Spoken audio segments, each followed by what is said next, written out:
looks like there may be another tornado to my north. I have to stop. This thing is getting bigger and bigger. This thing is getting large. It's moving fast. I've never seen a tornado this violent. We gotta go. You see it spinning so hard at the surface? Yes.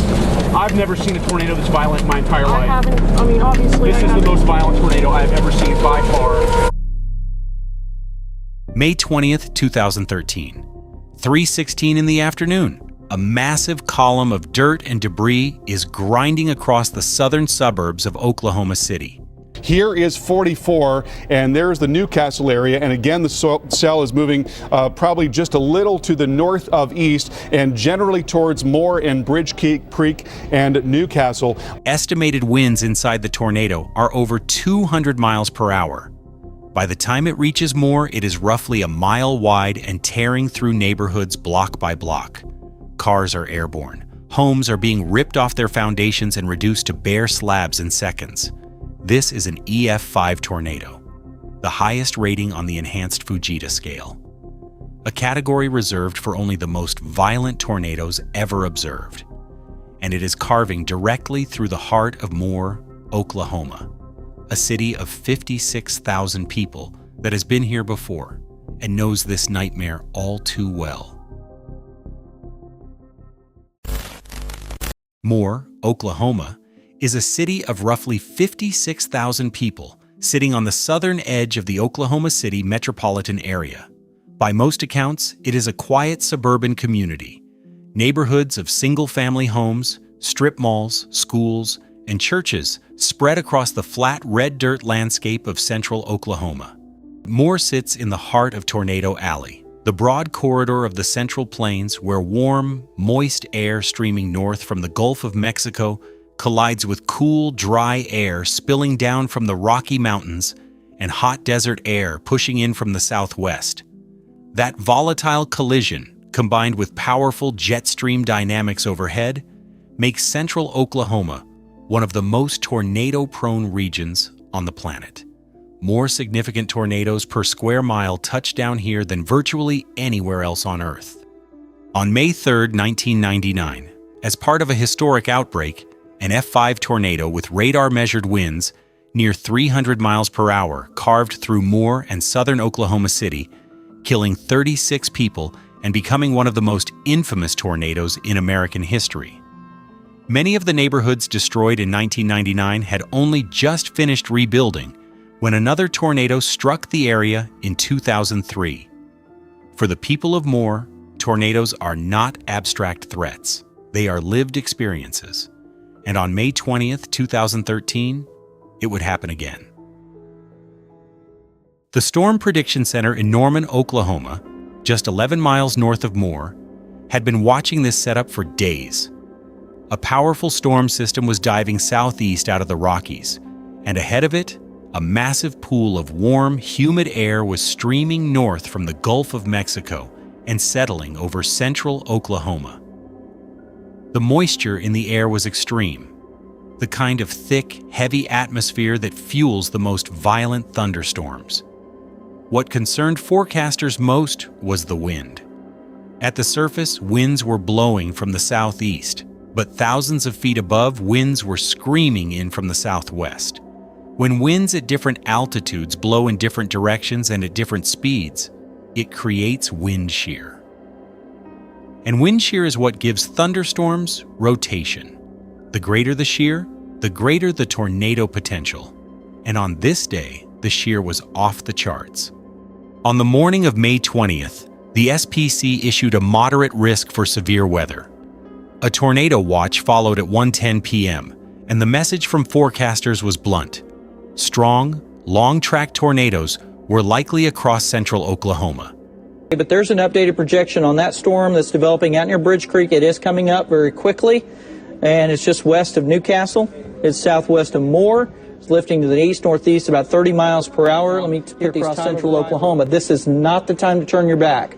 You need to be making calls to people. You need to be texting them and letting them know that another significant round of severe weather is underway and developing in the Oklahoma City metro area right now. An enormous amount of energy was sitting over the southern plains, waiting to be released. All it needed was a trigger. A boundary of dry air pushing east from western Oklahoma, known as a dry line, would provide exactly that. By early afternoon, storms were firing across central Oklahoma. At 2:40 p.m., the National Weather Service issued a tornado warning for a powerful supercell tracking northeast toward Newcastle and the southern Oklahoma City metro. A violent tornado on radar. You see the circulation right in here. That is a robust circulation, and that is now again moving off towards the east or a little north of east and generally coming right towards Moore as we speak and towards the 35 corridor. So again, folks, now is the time to take shelter and don't waste any time. At 2:56 p.m., a tornado touched down roughly 4 miles west of Newcastle. The initial funnel was narrow, dropping into open fields and rural properties. Dust and debris spiraled upward from the ground. But even in its earliest moments, it was clear this was no ordinary tornado. Within minutes, it crossed Interstate 44 and the Canadian River, chewing through farmland and throwing debris high into the sky. Storm chasers positioned to the south watched as the funnel rapidly expanded, from a narrow cone into a massive dark wedge that seemed to stretch from the ground to the clouds. Smaller vortices were spinning around the base, a sign that this was becoming an extremely violent storm. At 3:01 p.m., the National Weather Service escalated to a tornado emergency, a rare and urgent distinction reserved for confirmed, life-threatening tornadoes heading for populated areas. Or trees and hills in this part of the state, please don't take it lightly. If this storm is heading your way, go to your safe spot, at the very minimum interior closet or bathroom, but really we'd prefer you go to an underground shelter or a basement or a storm cellar or a safe room or something of the like, or just get out of the way. As it crossed into southern Newcastle, the tornado was already producing catastrophic damage. Homes were losing roofs. Vehicles were tossed across open ground. It was barely 5 minutes old and already operating at EF3 to EF4 intensity. And it was still getting stronger. Oh my God, it's an F5.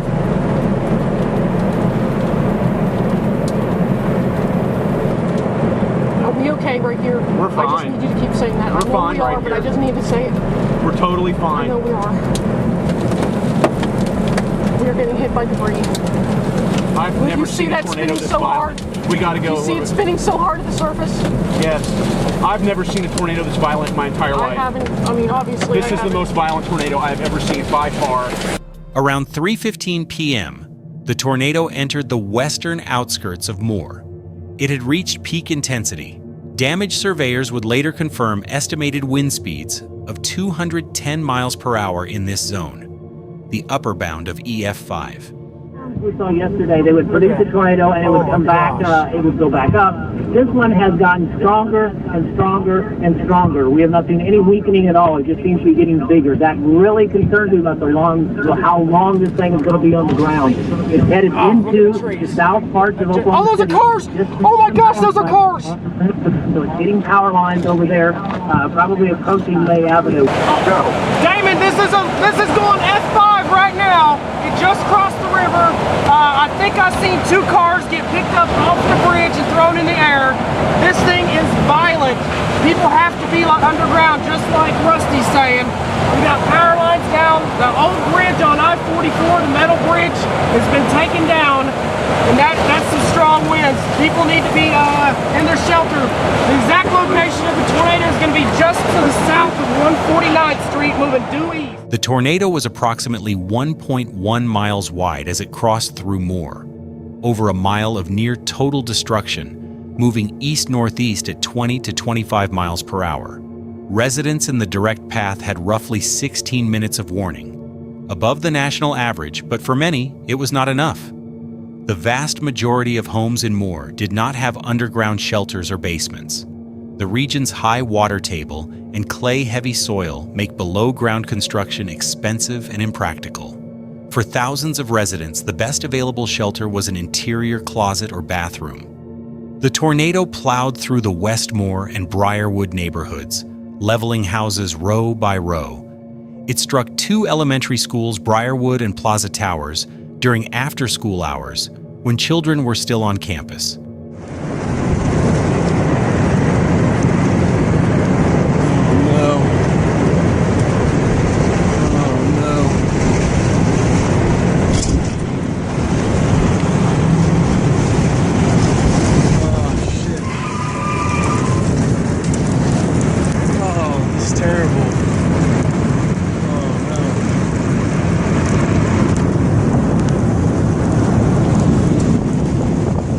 At both schools, teachers pulled students into interior hallways and shielded them with their own bodies. Both buildings sustained catastrophic damage. At Plaza Towers, the structural collapse was severe enough that 7 children lost their lives, the youngest victims of the storm. At Briarwood, the building was heavily damaged, but no lives were lost. Moore Medical Center was heavily damaged and left non-functional, but no lives were lost inside the hospital. Just south of it, the Warren Theater sustained damage, though far less catastrophic than the destruction in the surrounding neighborhoods. Folks, over toward I-35, the Warren Theater should be completely evacuated by now based on our warnings. Again, you cannot delay. You can't think, you can't delay. You've got to act. You've got to act. You can't think or delay. You've got to act and act and act to save your life and save your loved ones' lives. You've got to act. By the time the tornado crossed Interstate 35, it had been on the ground for barely 25 minutes. And in that time, it had torn through the heart of Moore. East of the interstate, the tornado began to weaken. The funnel narrowed. The debris cloud that had towered over Moore started to thin. The roar that had defined the last half hour was fading. It was still on the ground, still moving, still dangerous. But it was losing its grip. The massive wedge shape that had terrorized Moore was gone, replaced by a thinner, tilting funnel struggling to maintain contact with the surface. As it moved into open terrain east of the city, the damage it left behind became less severe. The tornado was running out of energy. At 3:35 p.m., 39 minutes after touchdown, the tornado finally dissipated. It had traveled nearly 14 miles from where it first touched down west of Newcastle, cutting a path of destruction up to 1.1 miles wide. The parent supercell continued northeast, producing a few more brief, weaker tornadoes before finally losing steam. The storm was over. What it left behind was not. John Welch, we're told you're near 19th Street. Now, what are we seeing? We were seeing a lot of police cars and an ambulance moving into an area. Why are they all congregated there? That's the Moore parking lot there. Well, that's actually, let me see where you're at. Back out just a second, Travis. Okay, yeah, that's the corner parking lot right there by the hospital. That's on 4th Street and Telephone Road right there by that Norman Regional Hospital there. And we're just assuming earlier before we had to go get gas, they had some people out on some stretchers that they looked like they were going to put in an ambulance and probably transport to another hospital that can provide them some better care. Just because look at that. That right there is the main entrance into the hospital. All those cars are wedged. It looks like a flood. What was left of Moore was unrecognizable. Entire blocks wiped clean. Debris piled several feet high across roads and yards. Aerial footage in the days that followed told the full story. From above, the tornado's path was a wide scar cutting straight through the city. A strip of bare earth and debris where neighborhoods had once stood, bordered on either side by homes still intact. When the count was finalized, 24 people had been killed. 212 more were injured. Over 1,100 homes were destroyed. Total damage exceeded $2 billion. In the days that followed, officials held press conferences promising that Moore would come back. And the people of Moore held them to it. Communities gathered in parking lots, churches, and shelters, not just to grieve, but to organize. Donation drives overflowed. Fundraisers were held across the state.